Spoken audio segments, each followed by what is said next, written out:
बिस्मिल्लाहिर्रहमानिर्रहीम। अस्सलाम वालेकुम दोस्तों, मैं हूं आमिर रज़ा और आप मेरा चैनल देख रहे हैं फैक्ट्स एंड इंफॉर्मेशन। आज की इस व्लॉग में हम बात करेंगे तुर्की और सीरिया में आने वाले उन ज़लज़लों के हवाले से जिनमें लेटेस्ट जो अभी इंफॉर्मेशन आई है उसमें तकरीबन 40,000 से ज़्यादा लोगों की अमवात हो चुकी हैं और लाखों अफराद जो हैं वो बेघर हो चुके हैं, जिन्हें हम सब की मदद की अशद ज़रूरत है, जिसमें यूएनओ ने कुछ मदद का ऐलान किया है और बाकी बहुत से ममालिक भी बढ़ चढ़ के इसमें हिस्सा ले रहे हैं। हम खुदा से अल्लाह ताला से दुआ गो हैं कि जितने भी इस हादसे का शिकार हुए हैं, जो अपने खालिक हकीकी से जा मिले हैं, अल्लाह में उनकी मग़फ़िरत फरमाए, और जो ज़ख्मी हैं और बेघर हो चुके हैं, अल्लाह मियाँ उनकी मुश्किलात आसान फरमाए।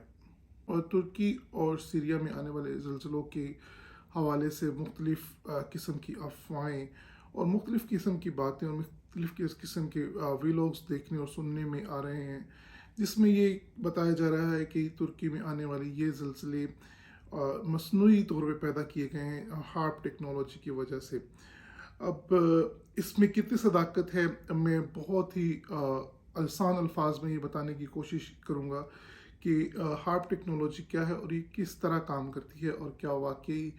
ये इतनी स्ट्रॉन्ग टेक्नोलॉजी है कि इसकी मदद से किसी भी मुल्क के अंदर ज़लज़ले लाए जा सकते हैं। क्या ये टेक्नोलॉजी इस काबिल हो चुकी है कि किसी भी मुल्क के अंदर मौसमियाती तब्दीलियों की वजह बन सकती है। हार्प टेक्नोलॉजी 1993 में डार्पा, यूएस नेवी और यूएस एयरफोर्स की तरफ से मिल के शुरू की गई, जिसका मकसद रेडियो वेव्स की टेस्टिंग था। हार्प टेक्नोलॉजी जिस जगह इसके एक्सपेरिमेंट किए जा रहे हैं, ये एरिया अलास्का में तकरीबन 40 एकड़ में फैला हुआ है, जिसके अंदर करीब 180 एंटीनाज लगाए गए हैं जो रेडियो वेव्स को हमारी खला में भेजते हैं। जैसे कि हम जानते हैं कि हमारी ज़मीन के गिर्द मुख्तलिफ़ किस्म की शील्ड्स मौजूद हैं। इसी तरह ज़मीन से तकरीबन 60 किलोमीटर ऊपर एक आयनोस्फीयर की शील्ड मौजूद है, जिसके ऊपर ये वेव्स फेंकी जाती हैं और इस पे एक्सपेरिमेंट किए जाते हैं कि अगर रेडियो वेव्स आयनोस्फीयर पे फेंकी जाएं तो वो क्या रिएक्शन करेगी। ये बेसिकली इसका मकसद खला में मौजूद मुख्तलिफ सेटेलाइट्स के साथ कम्युनिकेशन को तेज़ बनाना और दूर तक जो खलाई स्टेशन है उनमें कम्युनिकेट करना था।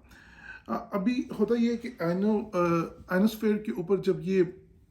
वेव्स फेंकी जाती हैं, रेडियो वेव्स जाती हैं, तो कुछ वेव्स इतनी स्ट्रॉन्ग होती हैं जो 100 गीगाहर्ट्ज़ से ज़्यादा होंगी, वो उसे क्रॉस कर जाती हैं, जबकि 100 मेगाहर्ट्ज़ से जो कम है वो वेव्स वापस आती हैं। इसकी एक मज़े की बात ये है कि ये आयनोस्फीयर एक लेंस की तरह काम करती है, जो कुछ वेव्स को तो पेनिट्रेट करने देती है और बाकी वेव्स जो 100 गीगाहर्ट्ज़ से कम है उन्हें वापस भेज देती है। अब हार्प टेक्नोलॉजी की मदद से हम इन वेव्स की जो हम ज़मीन से आयनोस्फीयर पे डालते हैं, इनकी शेप को कंट्रोल किया जा सकता है और इनके एंगल्स को कंट्रोल किया जा सकता है। तो अब जिस एंगल पे हम वेव्स को आयनोस्फीयर पे डालेंगे तो वो उसी एंगल के ऊपर इन्हें वापस ज़मीन पे भेजेगी। अब इससे क्या होता है कि हम किसी भी जगह दूर दराज इलाकों में, दूर दराज ममालिक के अंदर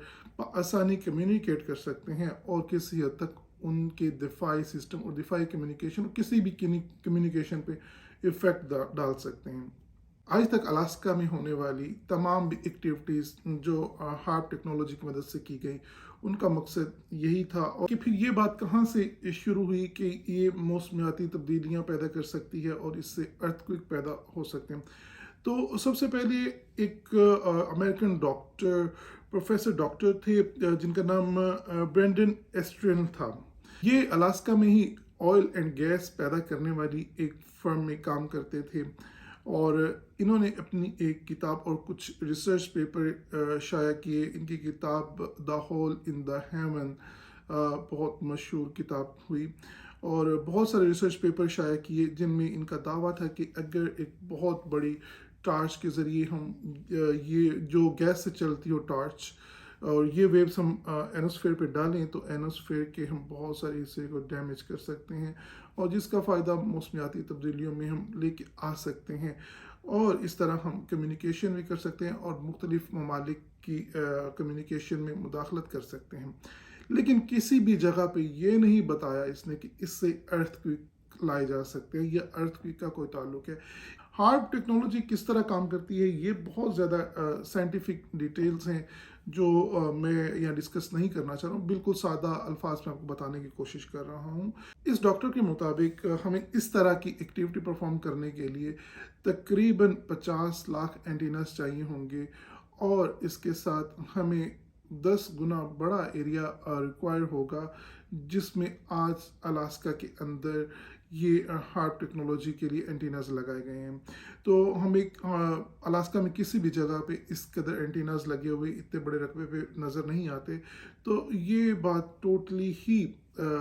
بے بنیاد ہے کہ ہارپ ٹیکنالوجی کی وجہ سے ہم موسموں کو کنٹرول کر رہے ہیں اور ارتھ کوئک لائے جا سکتے ہیں۔ یہ ڈاکٹر صاحب تو مزید کہتے ہیں کہ کیونکہ انسان کے دماغ کے اندر جو ایکٹیویٹی ہوتی ہے وہ ریڈیو ویوز کی وجہ سے ہوتی ہے، تو ہم ہارپ ٹیکنالوجی کی وجہ سے ہم انسان کے دماغ کو کنٹرول کر سکتے ہیں، اس میں آنے والے خیالات کو کنٹرول کر سکتے ہیں، اس کے ایموشنز کو کنٹرول کر سکتے ہیں اسی ان فیوچر ہارپ ٹیکنالوجی کی وجہ سے۔ لیکن اس کا استعمال آج تک نہیں ہوا، اور صرف اس قدر ہوا ہے کہ ہم اینوسفیئر کی کچھ ایریاز کو گرم کرتے ہیں اور اس سے کچھ سگنلز جو ہیں وہ پینیٹریٹ کرتے ہیں اور کچھ واپس آ جاتے ہیں۔ اس کا کسی قسم کا تعلق کسی بھی ارتھ کوئک کے ساتھ نہیں ہے، کسی بھی موسمیاتی تبدیلیوں کے ساتھ نہیں ہے، لیکن اس کے امکانات ضرور ہیں کہ اگر ان فیوچر سائنس اس قابل ہو جاتی ہے کہ وہ اتنے بڑے لیول پہ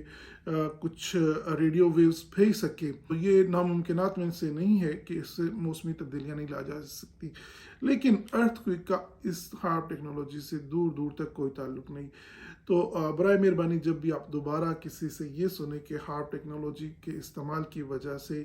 یہ زلزلے آ رہے ہیں، تو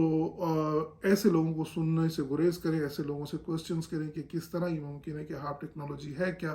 اور کس طرح ممکن ہے کہ اس کی مدد سے آپ زلزلے لے کے آ سکتے ہیں۔ تو آخر میں یہ کہ اللہ میاں ترکی میں ہونے والی جو ہلاکتیں ہیں، اللہ میاں ان کے مغفرت فرمائے۔ ویڈیو اچھی لگی ہو، انفارمیٹیو لگی ہو تو میرے اس چینل کو سبسکرائب کیجیے گا۔ Thank you very much.